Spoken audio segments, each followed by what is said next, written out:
So I need you to let me know Uh-oh. You if need me. You yes. starting off a sentence with "you need me" is wild. Okay. Well, I need your help. How about that? All right, what's up? So you've never been to my home, and I'm gonna keep this brief. I live in a townhome community. My wife and I have an in unit. Our door and our neighbor's door are pretty close together, right? Again, they're townhomes. We've been here for like 5, 6 years. It's been really cool, really chill. We think our neighbor, they rent their third room out to random people. But again, it's against the HOA, but everything's been chill. Like there's been no problems. But now they have rented their room to this gentleman, and I am 98% sure that he is selling stolen goods out of that house. Not only are they stolen, but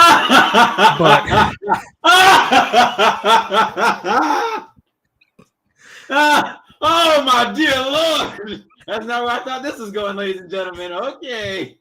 so not only again, I believe 98% sure these are stolen goods, but the problem is he's selling them out of the front of this house, which means he is selling stolen goods near my front door. And there are these weird people standing like when I come home from work, my wife come Wait. home. Wait. Say what? He's selling it where? Like he not even having people come in? He not having like the people will be standing outside. Again, our doors are like this. So like we have to walk by them. And again, when I say stolen goods, I mean like off-brand drill sets, drones, stuff like that. Like I believe they are 100% stolen. I don't know where they are putting this, but anyway, like I got home from work yesterday and there's this weird guy in pajama pants like standing on the sidewalk in front of my door, and he looking at me like I'm a stranger. Like, dog, I pay the mortgage in this house. You. So it was cool in the beginning, but now it's starting to become a problem because there are just random people here, people that I don't know, people that I'm not comfortable with standing in my front door. Like I told my wife last night, like our door is not a storefront. So I have bought a Ring camera. It will be here tomorrow, and I'm going to place that joint right on top of my door, and it's going to get everything. And the goal is hopefully this deters this stupid behavior, because that's exactly what it is. Okay, but what if it doesn't? Then it's recorded. Okay, so you wanted to start the pod off, Hendrix. All up in my ear, trying to lick my ear. You wanted to start the pod off by letting the world know about your snitching behaviors. Yes, 1,000%. Because Ladies and here's the gentlemen. thing: if the police come, because here's the thing, he is also a bald black man, and I've told my wife one of my biggest fears is he sells something that's bad, and someone's like, yeah, it's that bald dude that live in that house, and now someone knocking on my door, or they see me walking outside, I was like, yeah, that's the one. Like, nah, dog. And if the police come in talking about something, do you know? Yeah, officer, I know, because you know what? I ain't going to jail for nobody. And I don't like weird people standing outside of my house. Like the past 2 Fridays at 10 o'clock, he been outside selling drones to kids. Dog, get the fuck out of here with that foolishness. And you can call it, I don't care what you call it. You can call it snitching. I don't care. So wait. My man was selling. So what if he not selling any stolen goods? What if he buying this stuff? And they are 1,000. Trust me, I've been around enough shady people in my life to know when something shady is happening. And this is the Richter scale of shadiness. Because the person who delivers the goods look like she be stealing them from an Amazon warehouse. It look like she working at Amazon. She be stealing stuff, bringing it to him. He be selling it. And the crazy thing is, why would you bring people to your front door? Like, what's to stop someone from punching him in his face and walking in my neighbor's house and ransacking the place? Because he leave the door open when he doing business.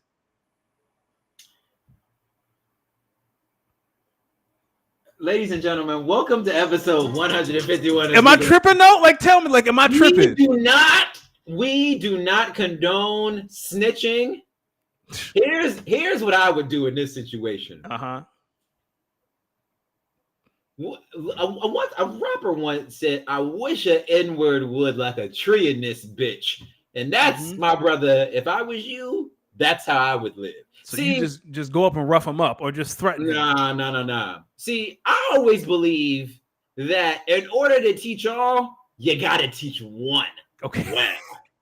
You got to teach one well. Let me tell you something let me tell you something completely unrelated, but very unrelated. Some days I pray that I find a homeless man trying to break into a car or something of mine. I pray that I catch a homeless trying to steal something of mine. Do you know why? Why is that? That might be the last thing that homeless person ever steal in their life, or at least for me. I'm going to make sure that they learn stealing is not the way. And the only way to do that is to beat their... Listen. But no. But here's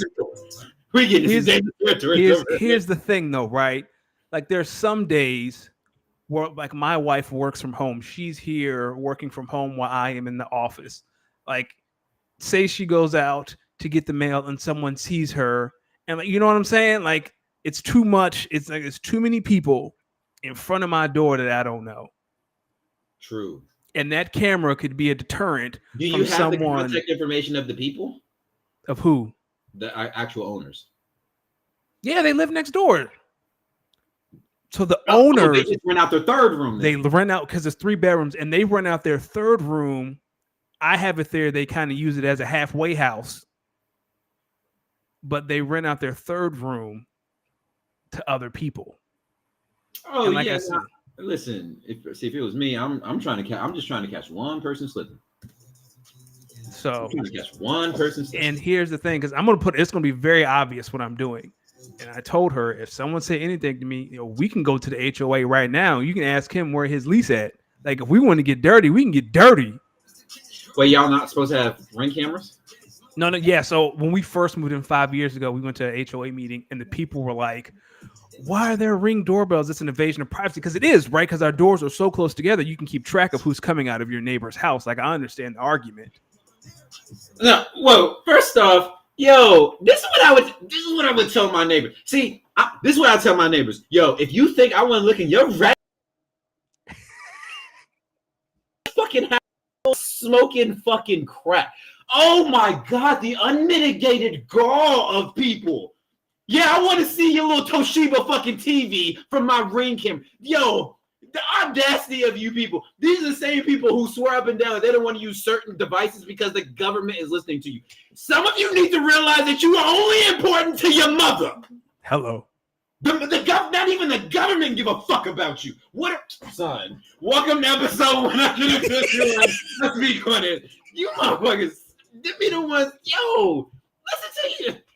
This got to be an American mindset. This is an American mind to think that we got. Some of us think we more important than dog. I need some of y'all to realize that the day you pass away, the only people who will give a fuck in this world is everyone who was there when you was born, and the rest of us the rest of us is gonna be like a bear shitting in the woods. Like, come on, dog.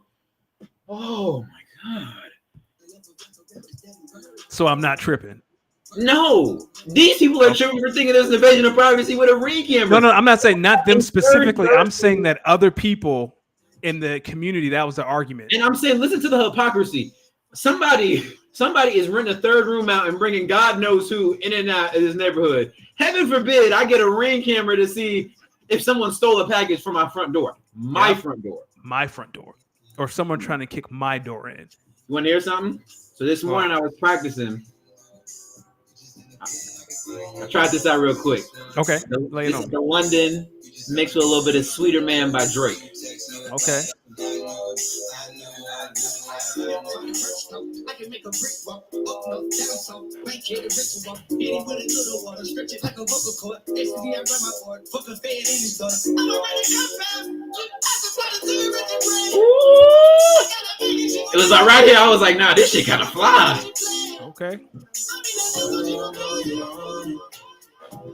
Are you gonna break this at your next session? I might.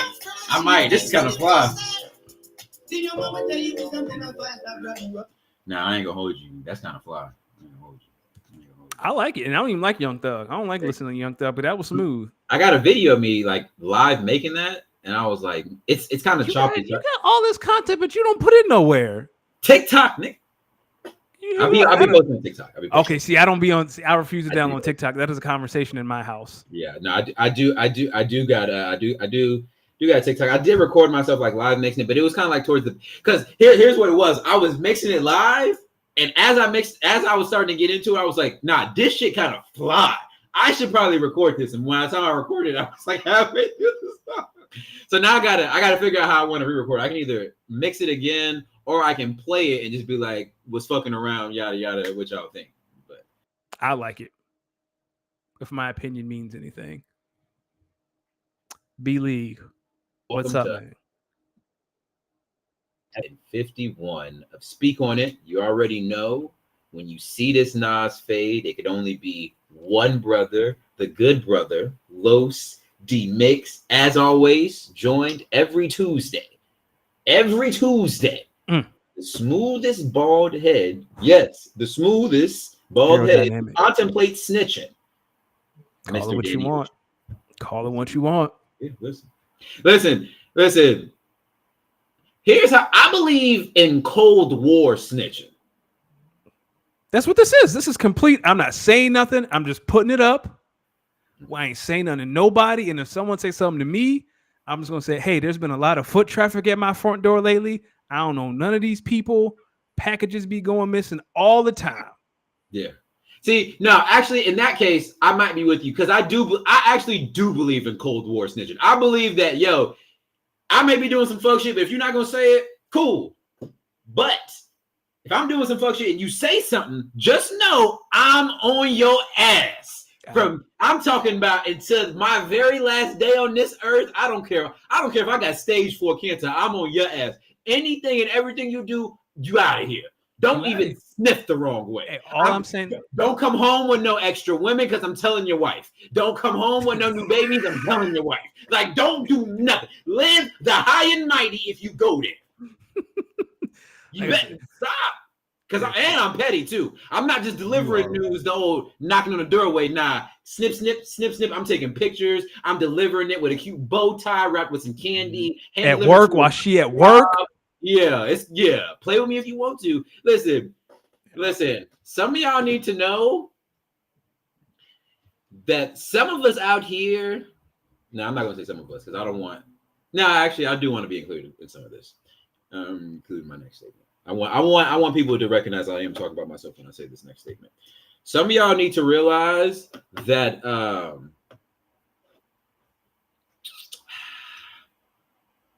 some people don't believe in taking the high road. There are a lot of people out here that believe in true mudslinging. Like y'all think that Donald Trump is the first Donald Trump and he's the only Donald Trump out here. There are a lot of people who are just waiting on certain people to say certain things so they can press what they believe is their own red button. I believe everyone's got their own red button. And some of you motherfuckers out here don't really recognize that you are somebody's red button. Somebody's just waiting on you to say something. And they is on your ass. There's a few people I know, they waiting on me to say something, and they on, oh boy.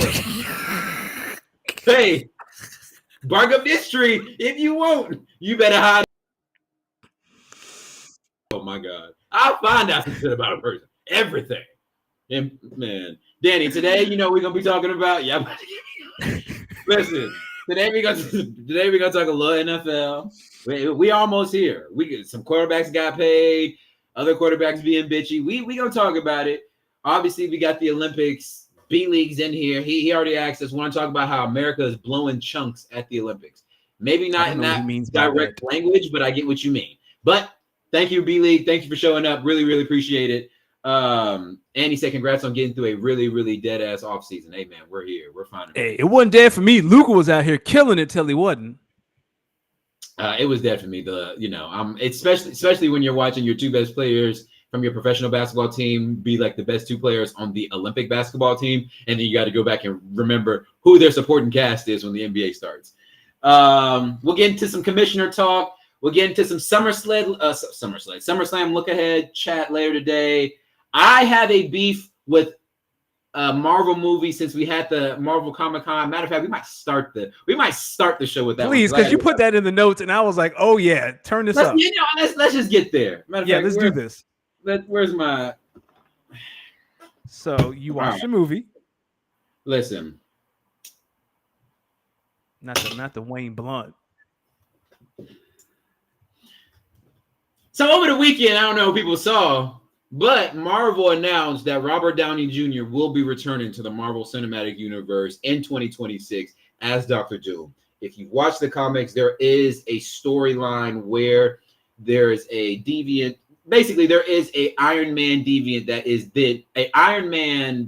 is Dr. Doom, and that's what I think they're basing this off of. Avengers Doomsday 2026, whatever.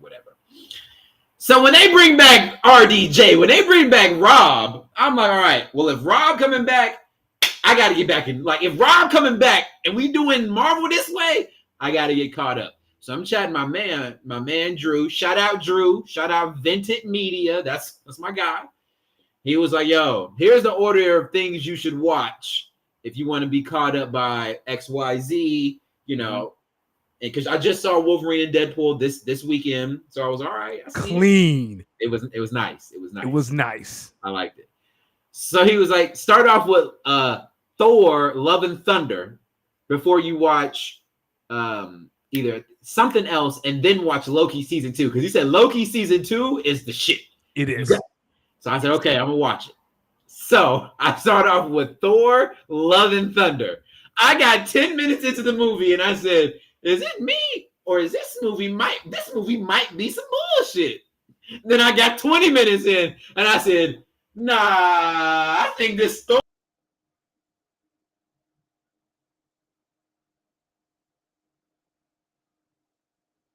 Salvage this. My good brother.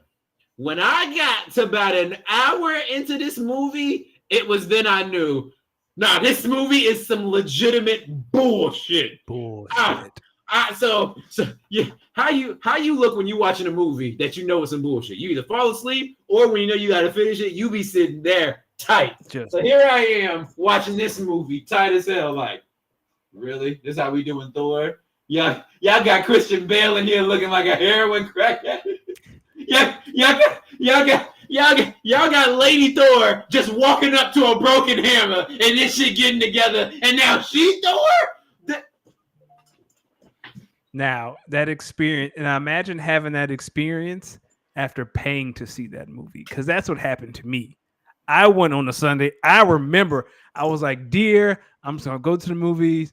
I think she went to get her nails done. I'm like, I'm going to go see Thor. I was so angry. It is such a terrible movie. Like, it was. Like the ending when she sees Idris Elba, I was like, come on. Listen, it was so bad that like 15 minutes in, I said, no, this has to be a troll. There's no way that Marvel put this out. This is bad. Like, it is like, I was stunned. Marvel delivered this. Hey, Liam Hemsworth, Chris Hemsworth, whichever brother you was, I know you was mad. I know by the time you saw that last rendering of that movie, you just shook your head. At least I got my check. That was bad. I think that was the start of their terrible run, because Ant-Man Quantumanium sucked too. I hated that movie. Have you seen that one yet?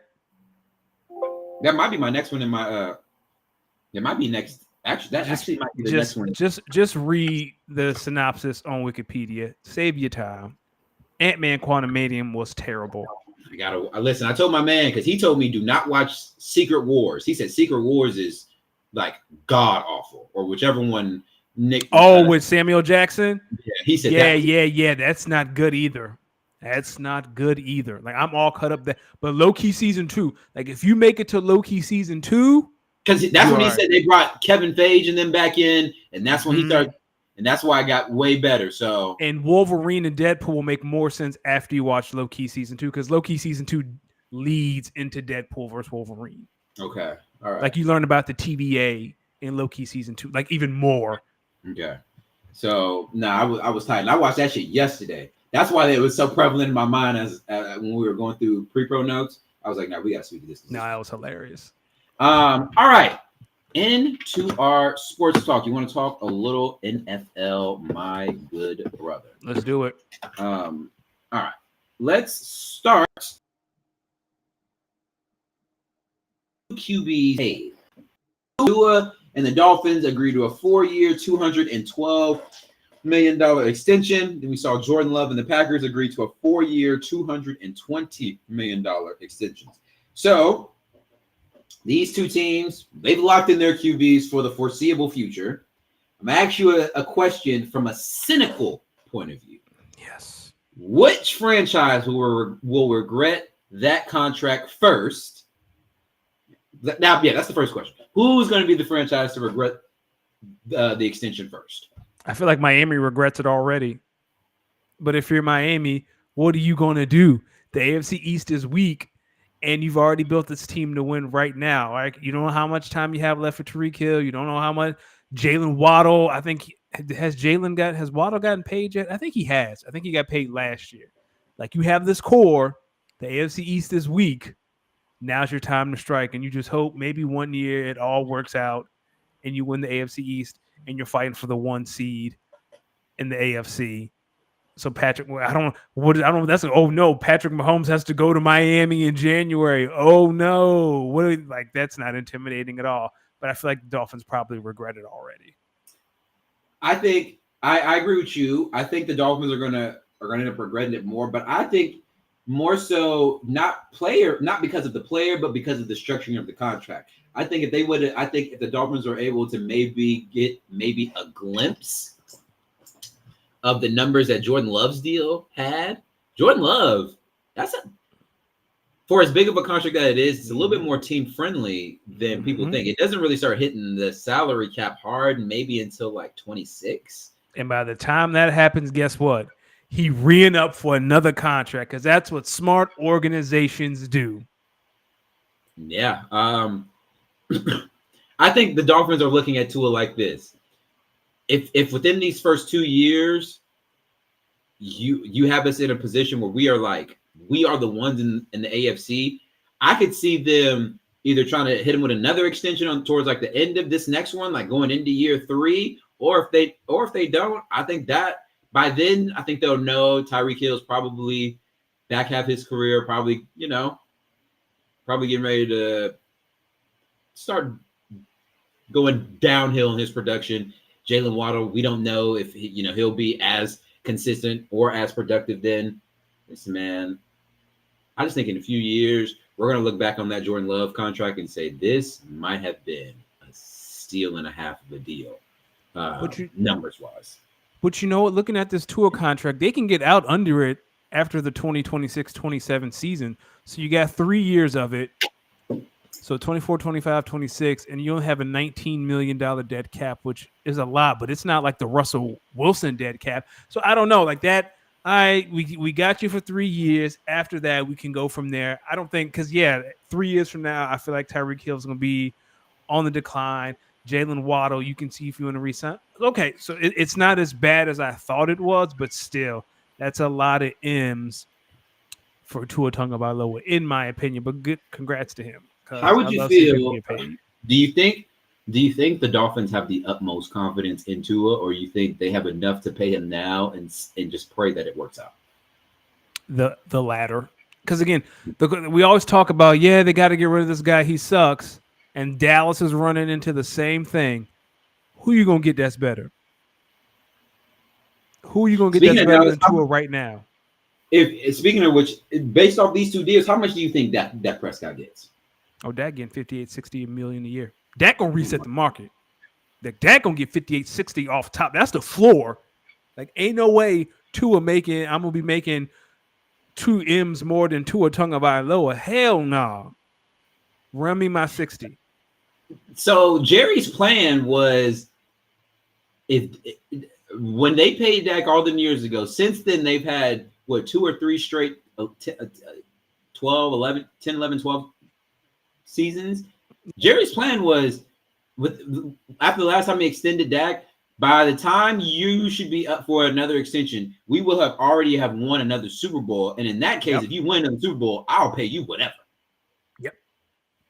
and it hasn't been done. And now he's looking at it like 4 more years, and y'all don't win another Super Bowl. I might not even be here. And I think for Jerry, and I think this is a very interesting thing to think about. The past 2 quarterbacks he has had, he found late in the draft, right? He's gotten lucky. He got lucky with Tony, and he got lucky with Dak. So I would not be shocked if there was a piece of him was like, well, maybe we can draft someone else in the 4th round and then work out again for a 3rd time. Because think about it, since they've had 2 guys.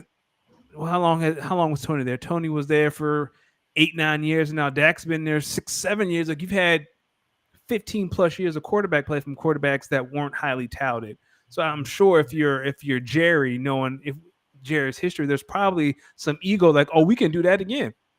But we got the team. We're gonna pay CD. We're gonna pay Micah. Like we can do this again. We can put in the tools are there. We can put in another 4th rounder, and let's go from there. So here's the thing with that. You got lucky with Dak, and you got lucky with Tony. Yep. How lucky do you think you're going to get, especially in these next? Like, look at the landscape of QBs. Are you sure you're going to get one? I'm with you. I think it's a terrible idea, but I would not be shocked if that was like.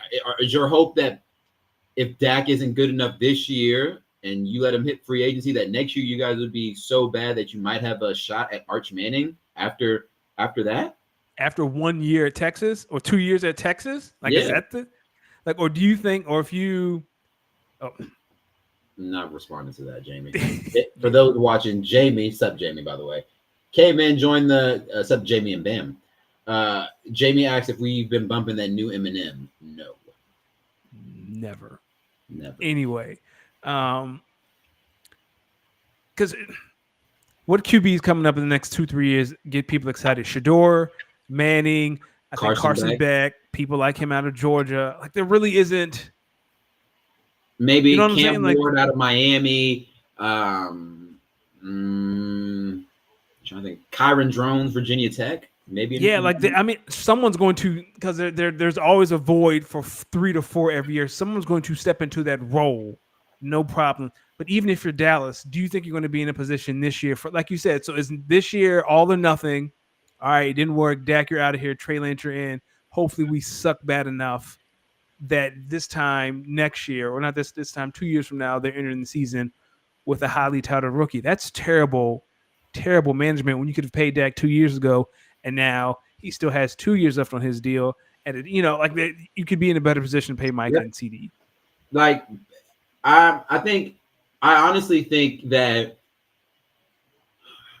we maybe hopefully are moving away from the cheap, we'll just draft another one route. There's only but so many organizations who have the ability to scout QBs on that level. Most of y'all should just pay the good or decent QB that you have and really aim to build around.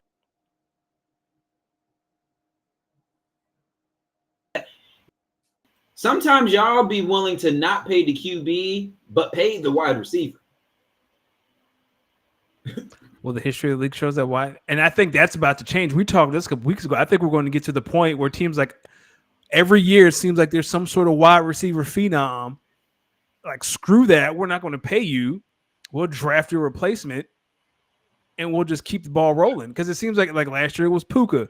Like, every year it seems like and granted Puka was a late round pick, but like this year you got Malik Neighbors, Garrett Roman Dunze. Like, every year it seems like we're saying, man, this might be the best wide receiver class ever. I feel like every 2-3 years we're saying that. So why am I going to pay? And this is no disrespect because he's the best receiver on the planet. Why would I pay Jetta's $50 million, the second largest contract that's not a QB, when I can potentially draft his replacement from LSU? Mm-hmm. So I think that's where the league. I think receivers are going to get to a place where we see running backs now. Like, running backs, you can find a running back anywhere. Not that you can find a receiver anywhere, but you can find a wide receiver one in round 1. You can find wide receiver 1 at pick 28. Mm-hmm. Pick 28 or round 2 or 3. You can find round 2 or 3. Devontae Adams. You can find a Jaden Reed. You can find a Christian Watson. You can find a Romeo. You can find really good. You can find quality receivers in all rounds of football. And so I feel like we might be heading that way. Speaking of quality receivers, we see a few of them that are holding in or just not showing up at all. Yep. I'm talking about CeeDee Lamb. I'm talking about Jamar Chase. I'm talking about guys like Trent Williams from the Niners. Guys Brandon like Ayuk. Brandon Ayuk, who are just holding out. So Danny, we have no new news on Brandon Ayuk in our weekly coverage, but in our weekly getting fired from your job talk to me about a time that you stopped working and still got what you wanted. I'm going to harpen back to what you said earlier to Cold War snitching. Cold War not working. Like, so if you get to a point, and we've all been there, maybe you want to raise, you want the title change, whatever it is, and it's not happening. So you say to yourself, what can I do to get someone's attention? When someone asks you to do something that is above your pay grade, you can say, that sounds like something a XYZ would do. That sounds like a manager's responsibility. That is not in my job description. Again, you're not being, because the key is not to say something like, I don't feel comfortable doing that, because then HR can use that against you and be like, well, if you're not comfortable doing that, you're not comfortable to be a manager. Don't say that. It's more so, that seems like work for a manager, and I am not a manager. Never at work say you're not comfortable. I mean, unless it's illegal. But if you're at work and we're talking about duties responsibility, don't say, I'm not comfortable doing that if it's not an ethical issue, because then HR can 100% use that against you when it's time for a promotion. All right, simple. The time listen, usually any time that I've stopped working and got what I wanted was to not be working, because it was clear that somebody I was supposed to be working with didn't want me working there. Does that make sense? Yep. I go where I feel loved and where I feel loved and respected. So if I feel like your energy is telling me you don't want to be here, what I usually do is I actually, is there a certain way you want this done? Is there a certain way or idea that you see this being done? And 9 times out of 10, that person's going to say, well, I think we could. Well, hey, why don't you just give it a stab and then let me know, follow me afterwards, and then I might make a tweak here and there, and then we just go from there. Because maybe I just don't see the vision. We can just go lead with you. Let them go do it. And you know what they do when they send it back? Don't even take a look at it. Looks good. Looks good. That I take everything I said back. That is Cold War. Screw everything I just said. That is hilarious. I don't look at nothing. I swear, and I do this. I've done this every time. When I get that feeling, you don't want me, you just want to do it, and you just want me there while you doing it. Cool. I'm gonna have you do it. Now I'm gonna put the ball back in your court, and when you send it my way, spelling errors, everything. Yeah, when you send it my way, court closed, baby. Whatever, however it look, you got it. That's hilarious. No, I high key love that. That's hilarious. Yeah, because if you're not gonna look. Don't come to me. Don't try to use your individualism because you're trying to boss up and then frame that as teamwork, because that's not teamwork. Again, I go back. A lot of people listen. Maybe it's because I've been an athlete and I've been on actual teams, but I just feel like I'm not even saying I do that at a high level. But if you've played on real team sports, you know how to move as a team, and you can tell when people don't know how to move as a team. 100%. You gotta listen. You gotta let those people walk to the plank and jump. Let them find out that they can't swim, and then when you help them back up on the boat, that's when I look at them and be like, "So you gonna listen to me this time, or you gonna do it your way?" I love that. I might take that myself. Because you go ahead. You got it. Because a hard head make a soft ass every single time. Every single time. That's hilarious. I love that. That might be the best advice you've ever given on this show. Listen, I'm telling you. What? Hey, and you'd be surprised how fast it worked, because they start doing it by themselves, and then they realize they don't know what they was doing, or they didn't have everything that they need, or they all right, do you want help? I can let you do this, but do you want help? No, that's great. The Jets fined Aaron Rodgers a little north of $50,000 for that Egypt trip. That's why he came in with the shirt with the cat on it and whatnot. Mm-hmm. Let me ask you something. There's also been some videos of Aaron Rodgers getting into it, maybe going back with Garrett Wilson. There's reports of some sloppy practices, and just want to know. You think there's maybe something brewing in the waters between Aaron Rodgers and maybe Robert Saleh and coaching staff and the Jets potentially? Yes, it is real tight around there because this is it. This is the year. If you don't do it this year, Aaron is gone and probably has to retire. Robert Saleh is gone, and the only person that's gonna be left is Sauce and Garrett Wilson. Yeah, it's gonna be real tight around there, and don't let them start 0-2. You really think so? Like, yes. I've been hearing this narrative from a lot of y'all. Really think that the Jets are? It's like it's either you got to be good or everyone's gone. Yes. Because last year he tore his Achilles. All right, man, fine. Can't control that. That's okay. But now, like, yeah, man, you better get it right, and you better get it right fast. Because we can't be going into week 6. Like, we better be going into week 6 and 7 talking about AFC East title, not wild card draft pick. I think okay, because it's hard because you could be 4-2 going, or you can be 4-1 going into week 6, and then you can lose 6 out of your next 7 and fall out of it. I would say if going into week 6, you got anywhere, let's better look at halfway during the season. If you're halfway in the season and you're not at like 6 to 7 wins, yeah, you got to be 3-4 games over 500 because I don't know when their bye week is. So if you go to week 8 and you haven't had your bye week, you better be 6-2. Yeah, or 5-3, or you know what I mean? Yeah, 5-3. But yeah, like fine. How about week 13? But like, even in a bad season, I don't see everyone leaving. I see Coach Saleh leaving. 100. You think Aaron's gonna play one? You think they're gonna like say if it's a bad season, and it's a bad season because of Aaron Rodgers shenanigans. You think the Jets are going to put up with that? Because you're going to be in a position to get Carson Beck or Shedeur Sanders. Potentially, not that I don't think Shedeur should go anywhere near the Jets. That boy is a Raider. If there's ever a Raider on the planet, it's Shedeur. Man, I don't want to say yes because I don't want Aaron Rodgers to go out like that. I mean, I would think that they would get rid of Robert Saleh first because I feel like in their mind they would probably think that they have a better chance of winning with Aaron than with Robert Saleh in his system. That's fair. One would say good quarterback, you haven't been able to do anything. So before we get rid of our XYZ amount of quarterback per year, why don't we try to bring someone else in that we think can work with him better? Even though I guess from the Jets perspective, you can look at it and say, yeah, we brought in your offensive coordinator. We brought in friends of yours that didn't work out. We've given everything. We've given you everything. 41. You 41. Like, realistically, we ain't got how time many for this. more years do you think you have here just in the National Football League? The Jets could look at it like that. Like, yo, take team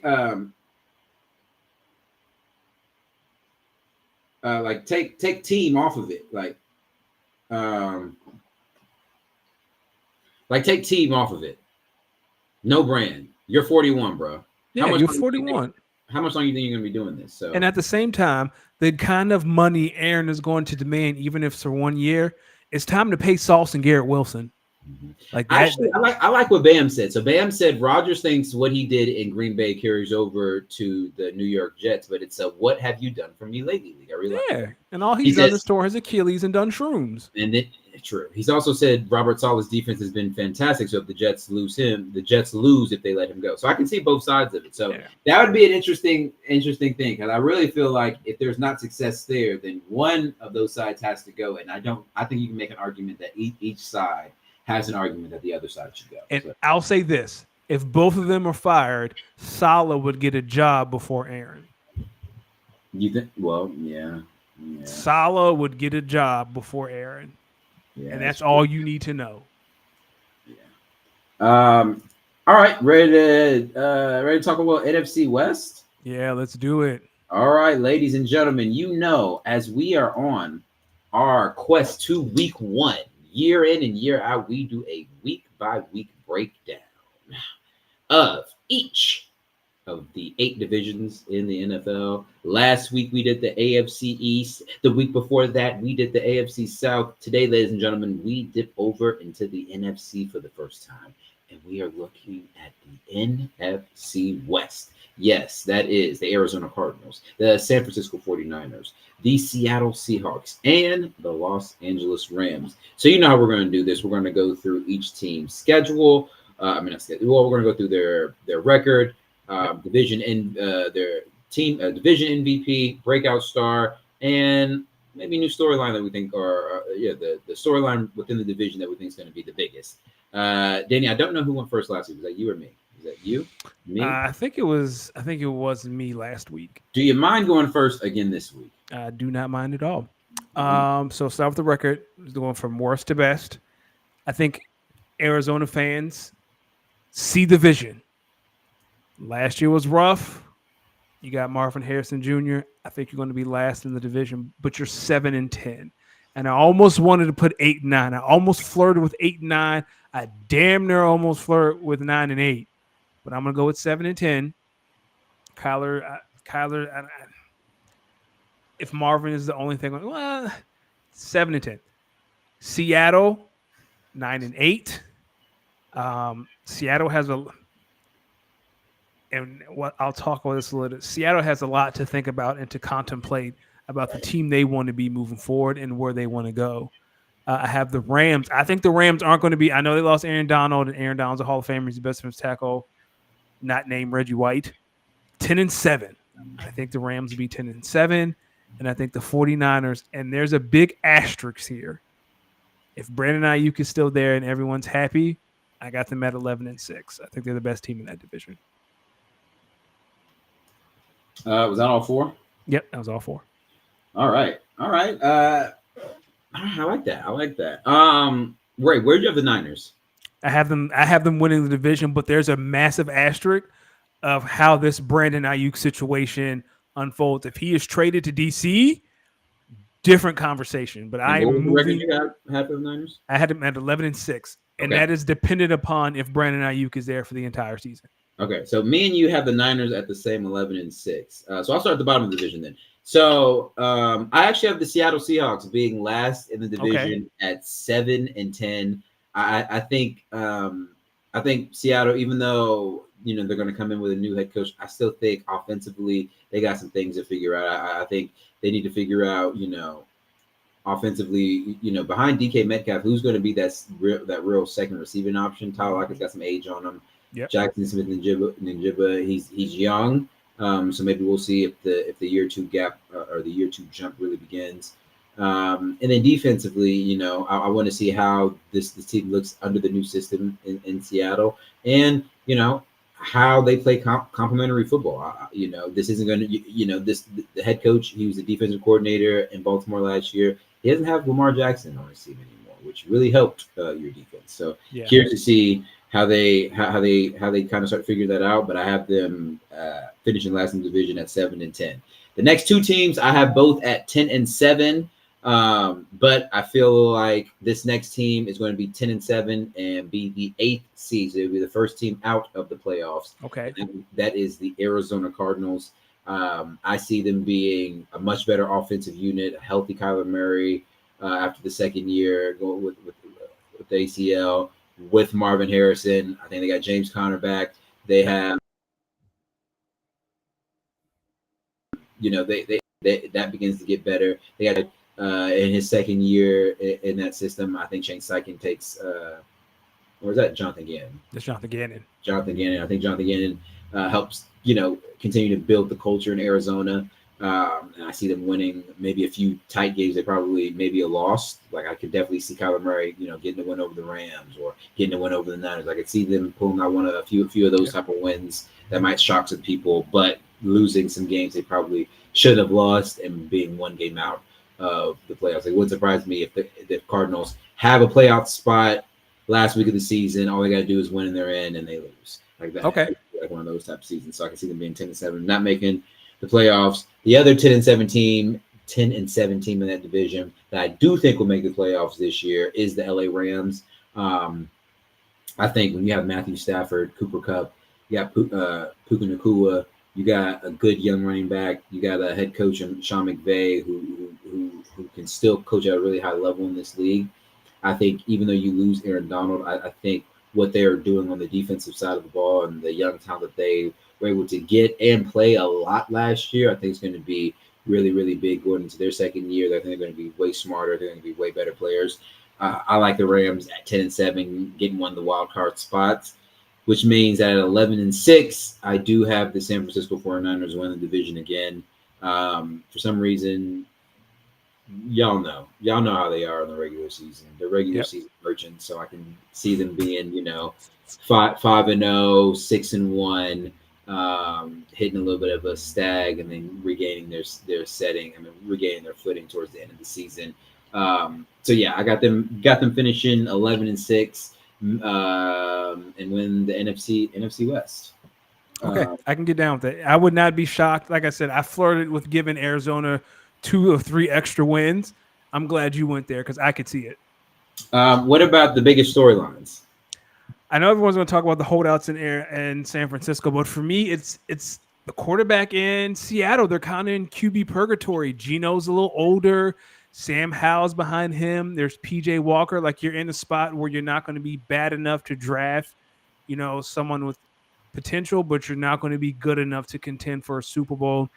I don't think you're going to be good enough to contend for a division title. They're in the worst spot in regards to like nabbing a franchise quarterback. So to me, it's that. What do you do if it's midway through the season and you're 2 games under 500? Do you give Sam Howell a go? I mean, we know what Sam Howell is. Like, how do you put yourself in a position to get that guy if you're not in a place where you can make the playoffs? It's interesting. My biggest storyline is going to be in Arizona. What the hell do you do? I mean, what the hell are you going to do, Arizona, when y'all start out 7-0 and finish the season 3-7? Not 7-0. That's the Arizona special, though, isn't it? Like that is the Arizona special. What are we going to do when the Cardinals start out 7-0, look like world beaters, lose a game that they probably should have won, and then go 3-7 to finish the season and barely miss the playoffs? Hold on. Let me see. Let's look at the Cardinals schedule and figure out that game. A couple years ago with the Packers. You remember that Thursday night game? Packers came in there with a backup QB and beat them. I think that was Jordan Love, actually. I think so. All right. So if they went 7-0, that means they'd have wins over the Bills, the Rams, the Lions, the Niners, the Packers. There it is. There's the game. The Patriots. Now, the Patriots is in December. That's too late. They play the Jets in November. They play Miami. There it is. I'm sorry. October 21st in Arizona, they play the Chargers. That's the game. That's the game. That's the game. They're up 24-7 and lose 31-24. Yes. They're going to out-charger the Chargers, and then that's a wrap. It's going to be a downhill thing from there. We're going to be like, yo, there's just no way. What about your breakout player? Do you have Marvin Harrison Jr. because he's on your fantasy team? Yep. Oh my gosh. Yep. Come save the day. Marvin gonna have 1,000. Marvin Harrison might have 1,200 yards receiving as a rookie. Are you trying to speak this into existence? I don't have to speak it. Woo! Man. Ronald Asler's tax returns got to the podium as soon as the draft opened to welcome Marvin. We didn't work out any other prospect in the first round. We looked at Marvin Harrison Jr.'s film at Ohio State and said, buddy, we ain't got to talk about nothing else. Close the film. Go be a family man. See you at the draft. All Bam had to do was win a game, and he lost. Oh, thank you, Bam. Thank you. God is some kind of good. Marvin Harrison Jr. home. My receiving core nasty. I just need one more dog. One more dog. Jackson Smith and Njigba, this is the year. 1,000 yards, I'm calling it right now. 1,050 yards, bare minimum. Jackson Smith and Njigba this year. Calling it. Okay. If he has that, then I think Seattle might be in a position to make the playoffs. Like if he has a big year, you don't think so? No, they will still be 7-10. They're not going to be a very good football team. Because if he has a big year, that means DK has also had a big year. I think they're going to be an average football team. All right. What else? Who's your breakout player? Hold on. Is it Marvin Harrison too? No, I said Jackson Smith and Njigba. Okay. My bad. Yards. All right. Let's talk about a little Olympics. A little Olympic basketball. let's start with the men. What do you think about that domination in game one?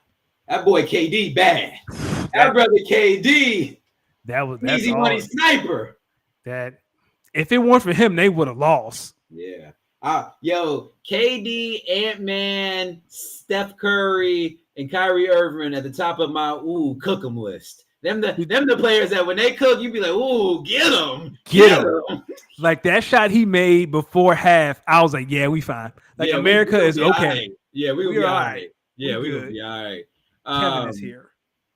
Man, it's funny. It's funny to me when after watching that game versus Serbia, it's like, yo, it's 15 alphas, 15 of them dudes on NBA rosters. They get to the Olympics though. You know who they put the ball in the hands of?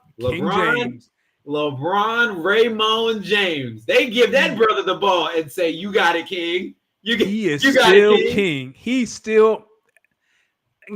As someone who used to be a LeBron hater when he was in Miami, I don't know how you can sit here after all these years of success and still hate on Bron. It's crazy, bro. Like, how can you watch the game Sunday and be like, yo, that's one of the, if not the greatest basketball player I have ever seen in my life? And even if you hate Bron, yo, your favorite player, literally, your favorite player is likely on this same Olympic roster, and they is passing him the ball. Like, stop. Who are we playing with? No.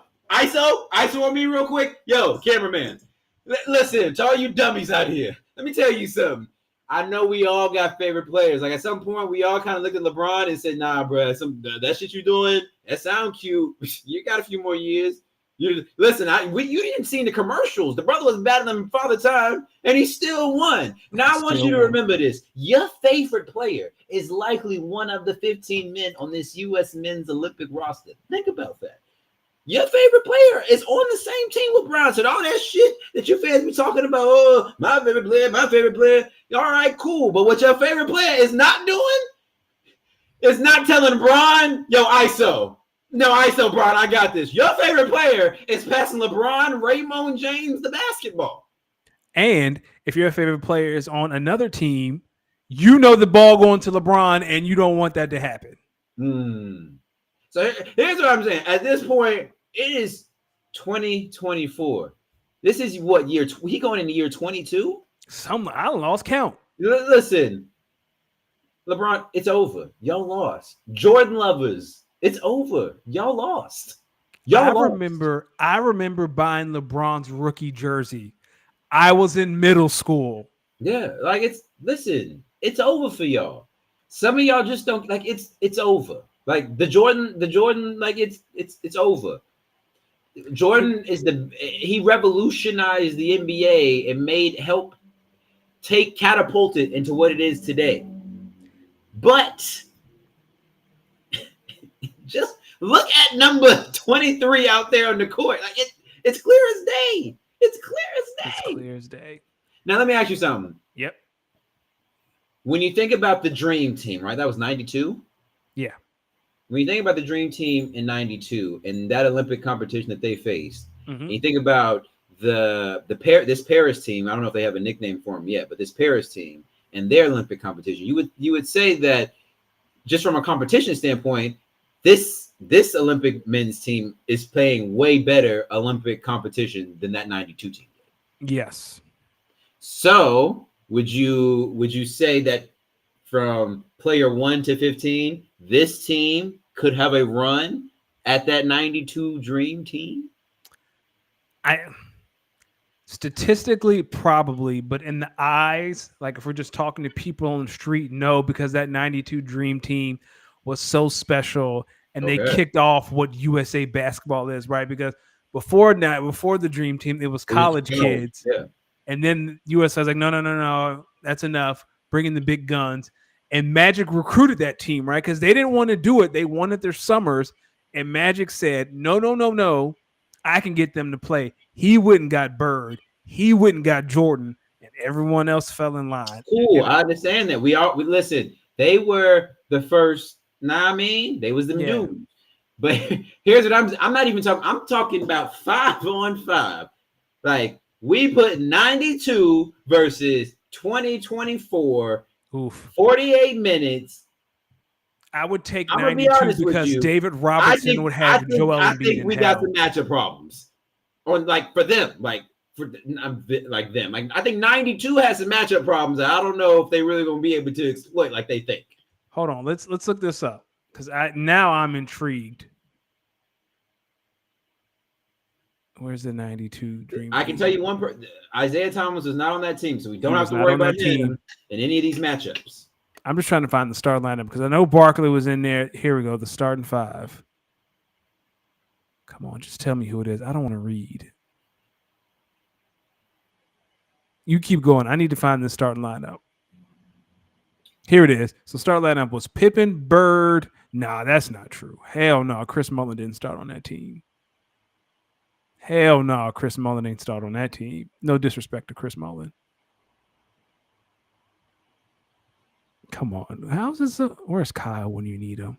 How is it so hard to find the starting lineup for the Dream Team? Are you looking forward to?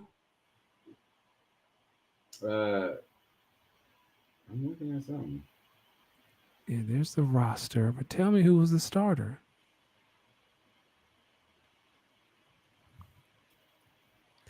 Oh, it was it. When did Jordan retire? No, Jordan played in 92.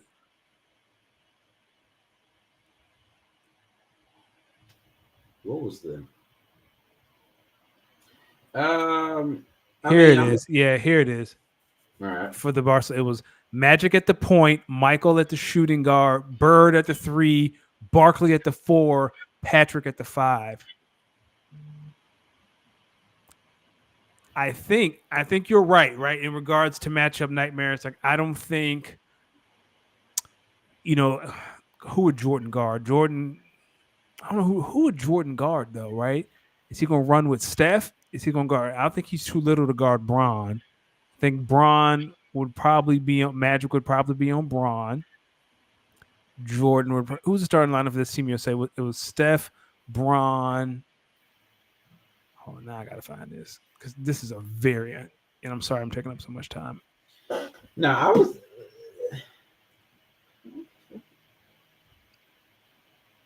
Let's see. I just saw it the other day.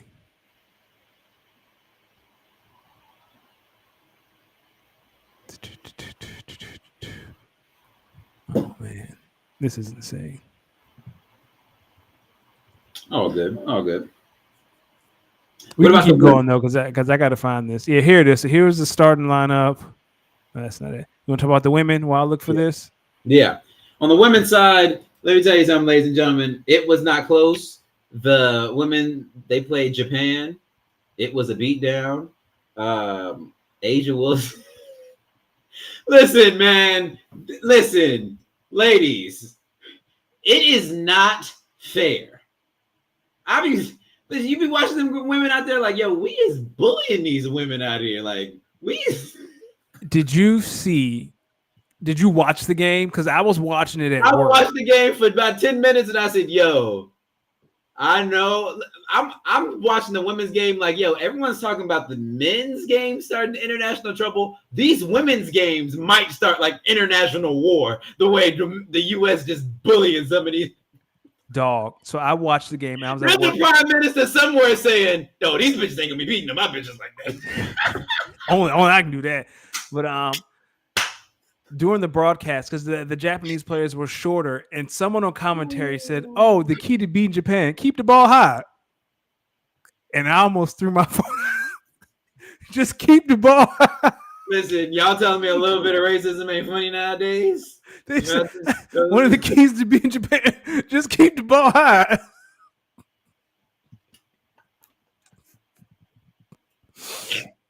No. Now imagine the Japanese team's commentary on that. Why you keep keeping the ball up so high? Foul them. Be physical. But yeah, that I think the women play again tomorrow. Yeah, man, just enjoy it. More. Just enjoy. I think Asia has had 55 consecutive double-doubles in like international play, like in Olympic basketball. Listen, I ain't realize she played that many games. I can't watch that again.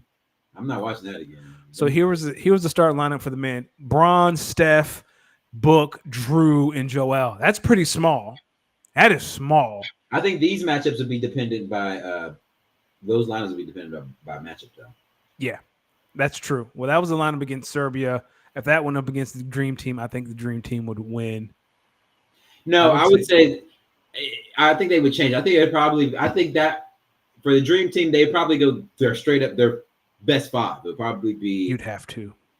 Braun, Steph, KD, AD, and Ant-Man probably. Yeah. Or actually, I think they might have. I would have Drew Holiday start. Actually, I would too, because I would have Drew on Jordan. I put Drew on Jordan. Yeah, and go from there. Go from there. Because you know who wouldn't be on my basketball court? Who? Joel Embiid would not be on my basketball court. Funny enough, I might put Braun on Magic. Yeah, 100%. They would guard each other. No, that's not crazy at all. And then I would put, who would Ant guard then? He wouldn't be on the first unit. It'd be KD. The other three people. The other people would be KD, AD, and Steph. So Steph would listen, run. So who's Steph gonna get? Steph gonna get Bird? Yeah. Bird said, "Come here, you little light." Now we're gonna put AD on that side to rotate, and we're gonna tell KD you gotta take Barkley straight up. Bam, Jason Tatum when he make the team.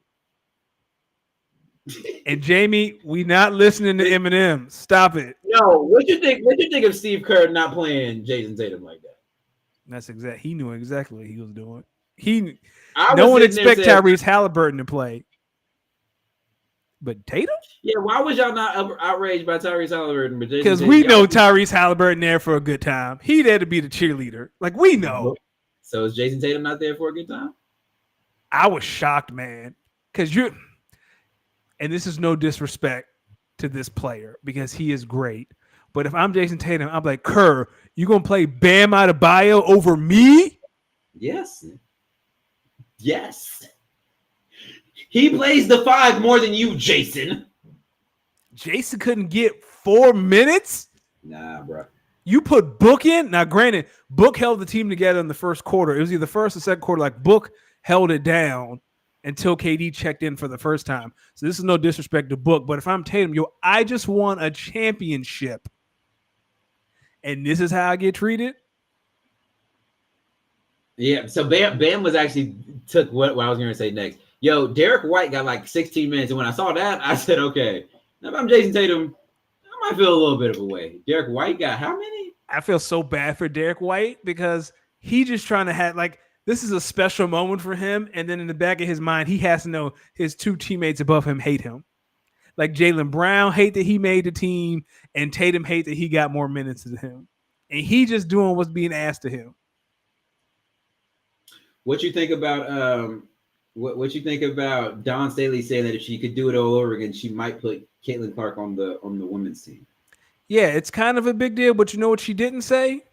Who she would take off. Because I guess she's not taking anybody off. Who you taking off for Caitlin? If anyone can answer that question, and if you want to say Diana Taurasi, 100% behind you. Because even though Diana got some burn against Japan, even has that funny photo of her keeping the ball high, and they're like reaching for it. It's hilarious. If you haven't seen that photo, just go on Twitter and type in Diana Taurasi. But that's like the only person that I will listen to.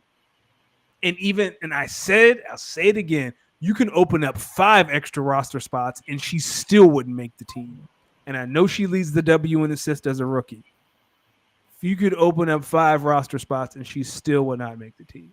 It's not like she's on the bubble. Think so? 5? I don't think she's on the bubble. I think you open up 5. You can put Skylar Diggins-Smith. You can put Nneka. Well, Nneka wouldn't play. Nneka would play for Nigeria. Skylar. I put Dewana Bonner, Arike Gubawale. But would these athletes play for America though? Yeah, they would because they're American. I'd make the argument that Alicia Gray should go in over Caitlin, but if you don't believe that, I'll listen. I think Aaliyah Boston would be an Olympian before Caitlin. Like, I don't think any of these rookies, teammate? I don't think any of these rookies, and that's Angel too, are ready to be Olympians. And that's okay. Her own teammate. Aaliyah, the Indiana Fever, and this isn't the WNBA conference, the Indiana Fever are better when the offense runs through Aaliyah and not Caitlin. You think so? Why? Yes. Because and when Caitlyn was drafted, I said she is known for her shooting. She's going to stick around because of her playmaking. She's a better. You did say no. It's funny. I do remember you saying that. That was like verbatim what you said. Yeah. Bomani said Kerr sees Tatum as a 4, not a 3. Well, then why is Kerr coaching? Because you got enough 4s. How many 4s do you need? I mean, damn, if you can't go to Bella Noche's, where the hell can you go? Yo, silently, I got to get this off. That new JT album, kind of hard. I don't listen to JT. Listen, but I'll take your word for it. Yeah, you got bump it a little bit. Just bump a few songs for me. Okay. You led me to the Church of Tyler the Creator, so I'll listen to you. Listen, hold on, I got you real quick. This is a song called "90s Baby." She got a song. I've heard "90s Baby." I've heard "90s Baby." She got a song called "DOD," stands for Dance on You Know What. Kind of go hard.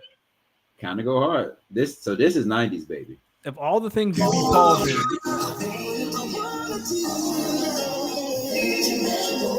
A little sample to start this thing off. Here's what I'll say. Her lyrics better than I thought. Ooh.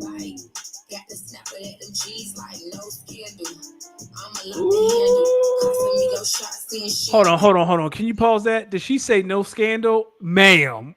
Wait a minute. This is JT. You're thinking of Carisha. JT used to be one of the City Girls, right? Yeah, she's the one that dated Uzi, though. She the one that dated Diddy too, right? She's with Diddy now, right? That's Young Miami. That's Carisha. That's Young Miami. Okay, my bad. I'm getting them confused. See? You got listen. Get it together. You gotta know the girlies. Bam said Haley Van Lith is an Olympian before Angel and Caitlyn. Yo, y'all gotta stop disrespecting the 3-on-3 tournament like it's not legit. Oh, it's great. I watched the men's game today, man. It's exciting. I forgot how fast it was. Like the pace of the game. So it's 12. What? Now say that again. The pace of the 3-on-3. So it's 12 minutes.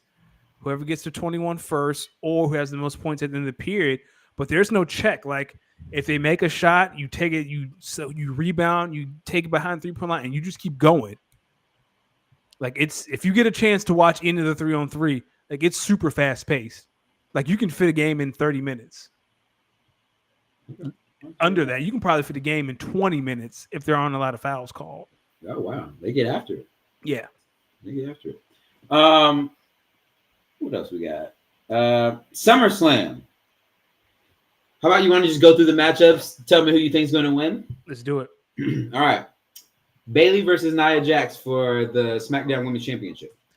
If Triple H is smart, he'll go with Nia Jax. I feel like Bayley's run hasn't had one memorable moment since WrestleMania. Like at least give it to someone who's interesting. Bam. Get out of here. I like Bayley because I think this will be her memorable matchup. I think Bayley's going to beat Nia Jax. Nia Jax is going to be salty. Tiffany Stratton's going to cash in on Bayley. Going to start a beef between Tiffany Stratton and Nia Jax. I'll take it. Logan Paul versus LA Knight. Excuse me. It's got to be LA Knight. Jake Paul don't defend that title. He's had it. It's been cool.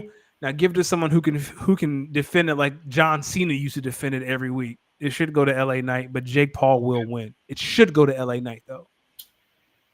Man, if y'all are gonna give it to the Stone Cold wannabe, then give it to him. But he better be worth it. I don't see it. I think he's corny, but whatever. For me, it's because he's so old. Like, dog, you closer to 50 than you are 20. Why are you wearing a leather vest and a sleeveless shirt?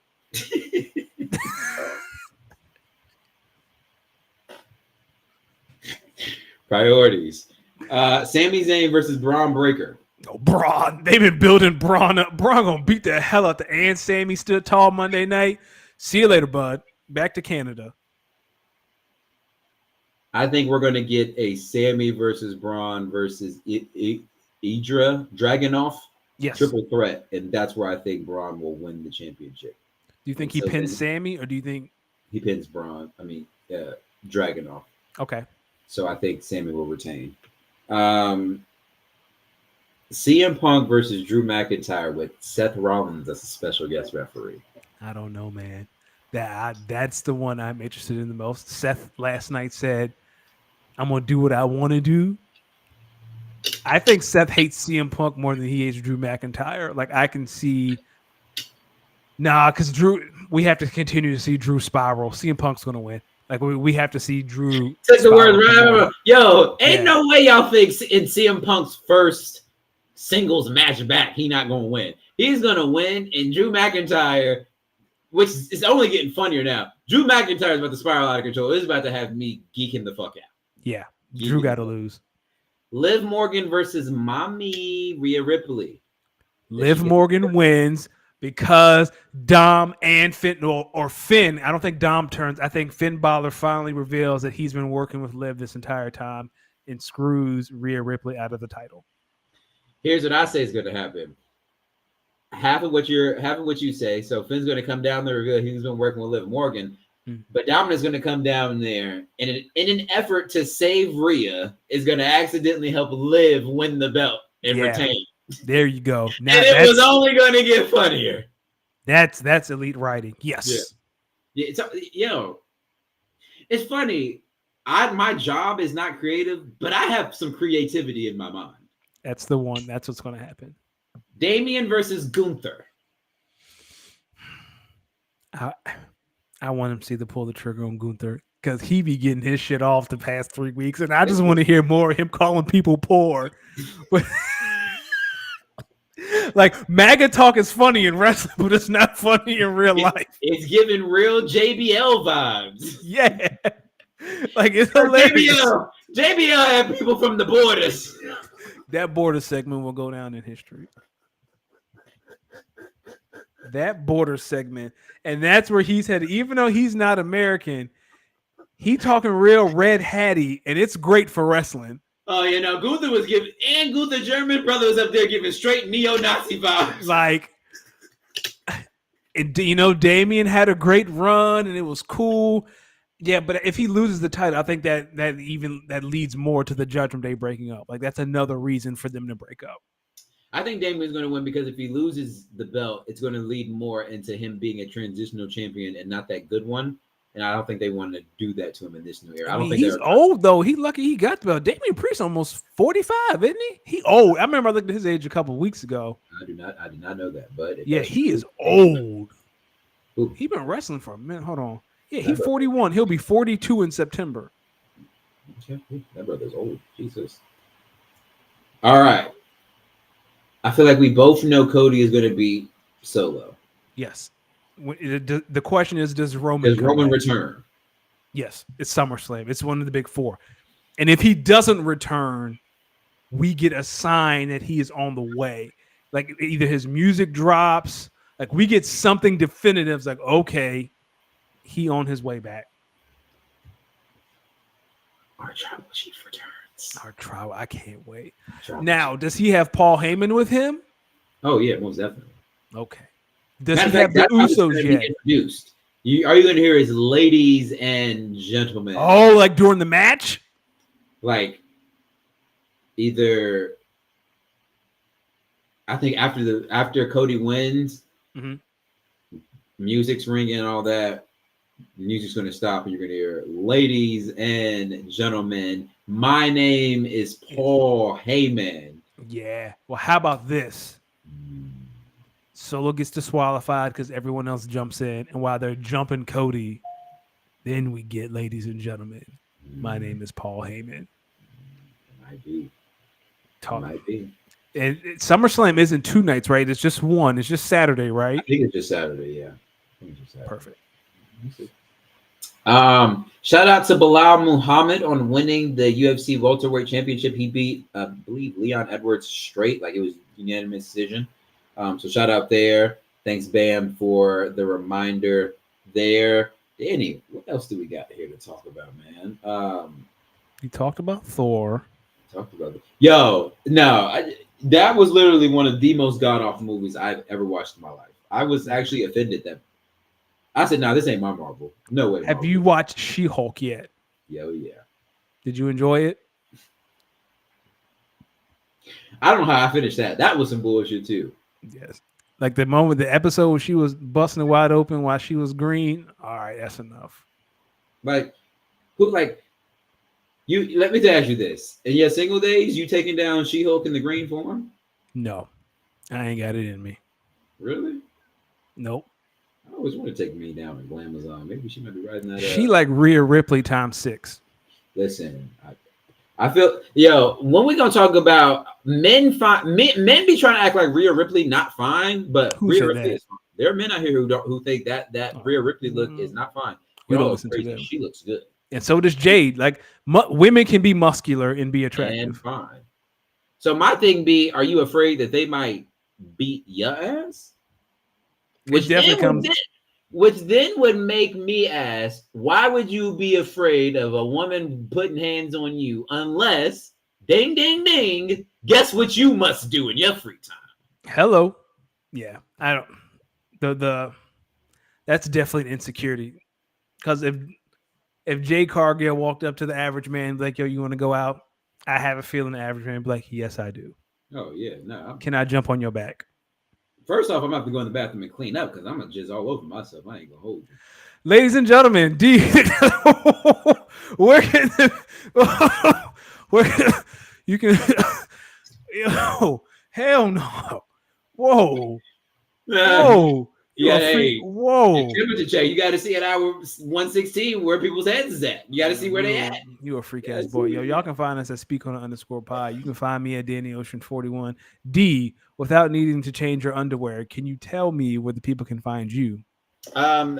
Before I do that, bam. Thank you. Women's rugby. Oh my goodness. Listen. Yo, did you see the play today? Yeah, listen. There's something in these U.S. waters because listen. How could y'all watch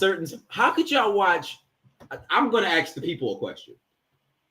How can the people watch women's basketball, women's U.S. basketball, and women's U.S. rugby, and maybe the disparity in sizes in our women and maybe other countries' women, and not think the country might be feeding us some bullshit? Because I don't know if humans should be this big. Brother, just look at an NFL football field. Look at it. Look at all these offensive linemen. How many men that size are walking other countries? Yeah, not many. And you just be like, yo, what if they feed this? Because if Trent Williams went to Japan, he'd be the biggest man there. Like in China, the only person bigger is Yao Ming. That's it. And you'd be like, yo, I don't know if humans are really built to be like, how are we making people this big, Paul? But who knows? Yo, you can't say pause after that other comment about Jay. Just keep going. Well, play then. It's still Pride Month. Where can they find you? You can find me at Los Demix. That's at LOSDEEMIX on Instagram, Twitch, X, YouTube, SoundCloud. I got, I'm out here.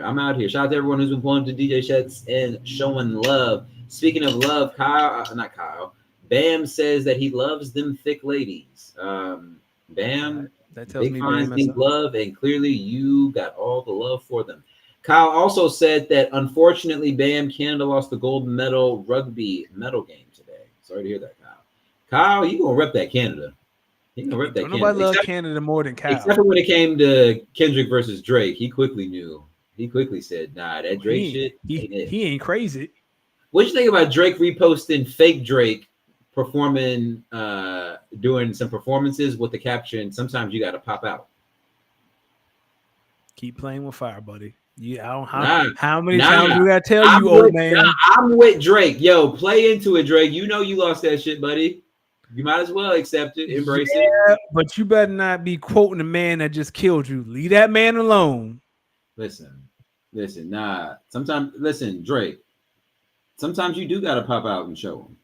Because I assure you, Kendrick got another round in the chamber. Leave that man alone. Whoa. Take your L. Kyle said silver is still sweet. Speaking of Kendrick, yo, I played this this past Saturday. So let me say this. There was like 2 or 3 people from this past weekend during my DJ set that came up to me while I was DJing. Mm-hmm. Right, first time this many people came to me while I was DJing. 2 people were like, "Yo, some of these transitions are fucking insane. You're killing it. Thank you, love. I appreciate that." One girl said, "Can you play some Bad Bunny?" I played some Bad Bunny. One dude came up. He looked at me mixing, and he was like, "Wait a minute, hold on. You're doing this live?" I looked at him. I said, "Yeah, I'm mixing live." He said, "Wait a minute. This entire time, I thought you were playing like a pre-recorded set." I started laughing at him. I said, "My brother, no, this is live. Are you shitting me?" Yeah, we don't do that around. He was like, "It's funny you mentioned that. How did you learn?" I'm actually in the process of trying to learn how to mix music now. And I was like, "Okay, my brother, I see what you was really trying to do." But he asked this because I came and played this because I started playing this.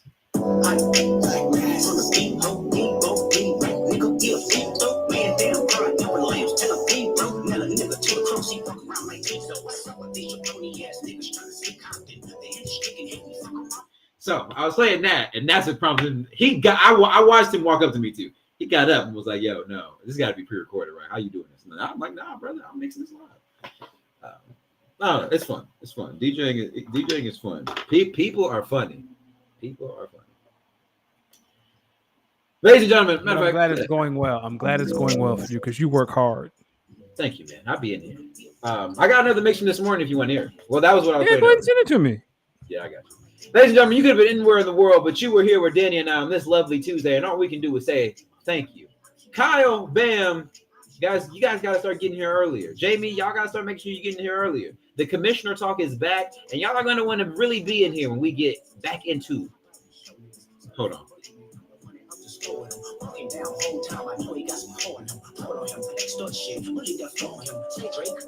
I hear you like I'm young. Hold on. Listen. Once this all money and fantasy season starts, I'm gonna need y'all to get right back in here in the mix of things. I'm talking to you, Kyle. I'm talking to you, Bam, because the shit talking will be at a premium. I need y'all to really be here, especially you, Kyle. I have you week 1.